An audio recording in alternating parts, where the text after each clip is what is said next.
Welcome back, welcome back. You guys, I have an amazing transformation for you today. Sit back, grab a drink, grab a snack, and let's dive right in. So my client, first time ever to me, traveled very long and far from Pennsylvania to get to my chair, and she has not been able to get her gold blonde that she's been wanting. No matter where she goes, they cannot get her there. She has a little bit of damage. Her hair is very frail, but she's willing to damage it a little bit more to get her goal. And my golly, I'm going to get her there. So today I'm going to do 20 volume, of course, Oxycur, 16 ounce of Olaplex everywhere, every baby light foil. And then after we do every single section, I'm going to have my assistant Kathy go right behind me following suit. And she is going to tease and weave every single piece of hair left out. I want every single piece of her hair in lightener and a foil. Felt so wise, actually was blind, missed up all the facts. Who am I? Why? There's so many questions. Where will I go tonight? Jumped out of my skin, struggle to survive now. Struggle to survive now. Alright, so a question I get a lot by other stylists is, do I prefer starting in the back or starting in the front? And I'll say 50-50. Usually when it's a first time client that's new to me, I'll start in the back, especially if their hair seems to be a little fragile, because then I can easily rinse them out. I can lay them back, rinse them out, shampoo them, sit them up, put a treatment on the ends, clip it up, and let the front continue processing. And it makes it a lot easier instead of pulling foil by foil and washing it down with a water bottle and a towel. However, when you have an assistant, one of the perks is that you can start in the front and then she can rinse them out if I need to. But I wanted to start in the front to get this girl as light as possible around her face, because she has been time and time again let down by other stylists not being able to get her where they promised to get her. So I'm starting in the front. I'm doing about, I would say a couple slices, 2 or 3, and then I'm going to go into really tight baby lights. And you'll notice around her entire head, I am doing small baby lights. I mean, barely hair in between each foil. Tightly packed back to back like I normally will around the hairline, around the entire head. This is long, grueling, and hard, but I want to get her that result that she's been trying to achieve. Struggle to survive now. Struggle to survive now. Quick thing I forgot to mention is, yeah, she looks like she's around a level 8 blonde, but that was all permanent color and banding and all that good stuff in there. So don't think that she's really light and it should be easy to get her there. I forgot to mention, there's a lot of banding and a lot of things covered up with permanent color and all sorts of stuff going on.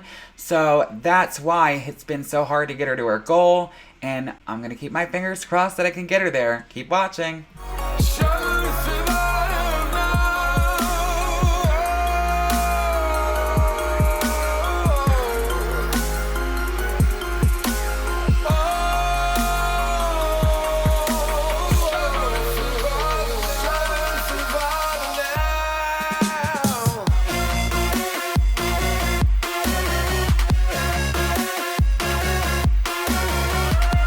People always ask questions about my special stitch that I do for my baby lights. As you can see up close, I'm really spinning the comb like spiraling circles, but really small and close together. And that helps do the perfect stitch for me. It almost looks like slicing, but if you look close, it really is a stitch. I took Jessie and I took Hair by Chrissy and Marissa Sue, which are 3 of my favorites. Looked at their stitches when I first went to hair school and just mixed them all together and came up with my own. But I will say, you'll notice I've been using a lot of the carbon combs lately.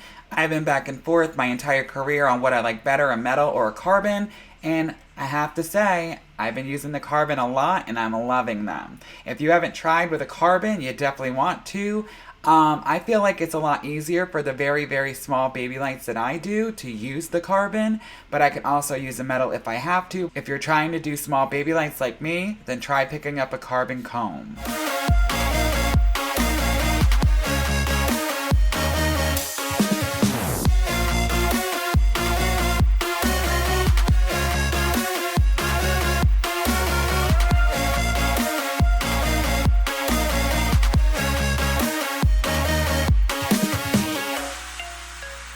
So I finished all my baby lights, and Kathy's going behind teasing all the dropouts, no weaving at all, every single piece of hair, and she's still using 20 volume. Okay guys, so she lifted like Wild Mary. So we have a band in there. So the first 2 inches of virgin. So they lifted beautiful like a level 9.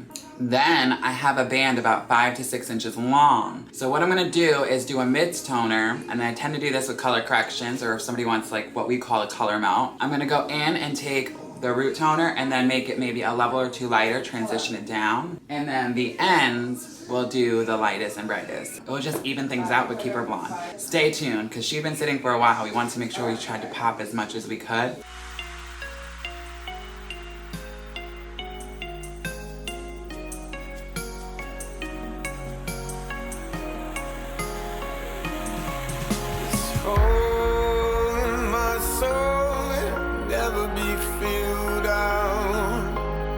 Just wanna know, where is the way out? Should I run away? Fight alone or back or down? Important only one thing, struggle to survive now. Struggle to survive now. Struggle to survive now.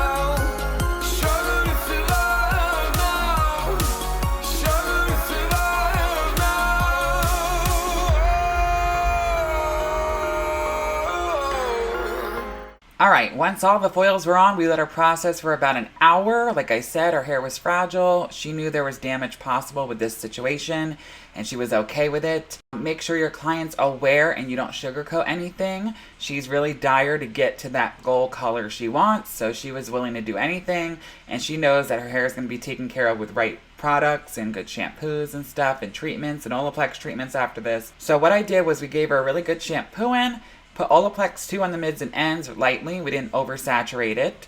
And then I sat her up and I applied 5N, 5NA Redken Shades EQ for the first 1 to 2 inches.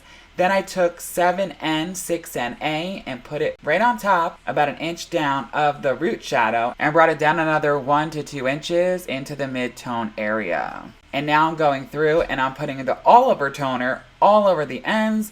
And yes, this was all applied on top of the Olaplex 2. It's okay, it's just like the clear gloss. It just acts as a barrier. Eventually it will work its way through and kick through it. And by leaving it on a little bit longer, it will give it more longevity. So I did mix 7 toners, 9B, 9NB, 9B, 9P, 8VG, 8WG, and 9GI.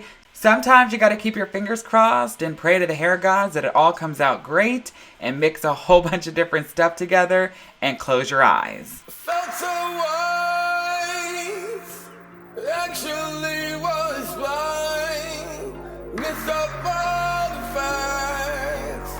Who am I? Why? There's so many questions. Where will I go? Jumped out of my skin, struggle to survive now. Struggle to survive now. Struggle to survive now. Struggle to survive now. Struggle to survive now.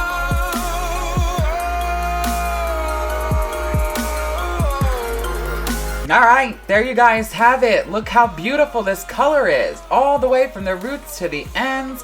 It's exactly what she's been wanting to get. We're on the way to a very beautiful, perfect color. I tell her one more session will probably make it even more perfect, even though she loves it the way it is.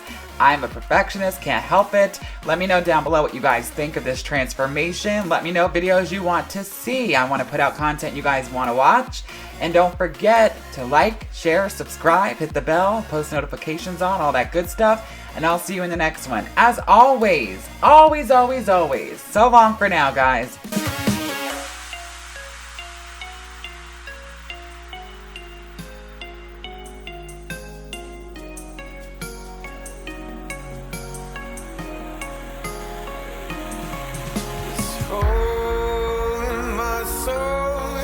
Never be filled out.